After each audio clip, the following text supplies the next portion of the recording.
You ask Tiger to solve. This deals with linear equations with one unknown. The final result is x equals -2.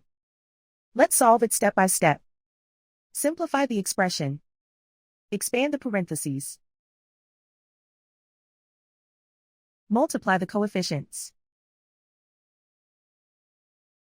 Simplify the arithmetic. Group all x terms on the left side of the equation. Add 4x to both sides. Group like terms.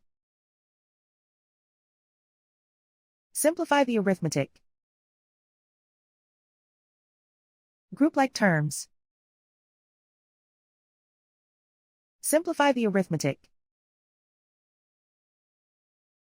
Group all constants on the right side of the equation. Subtract 4 from both sides. Simplify the arithmetic.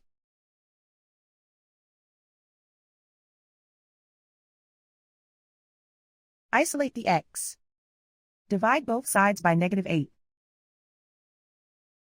Cancel out the negatives. Simplify the fraction. Move the negative sign from the denominator to the numerator. Find the greatest common factor of the numerator and denominator. Factor out and cancel the greatest common factor. And so the final result is x equals -2.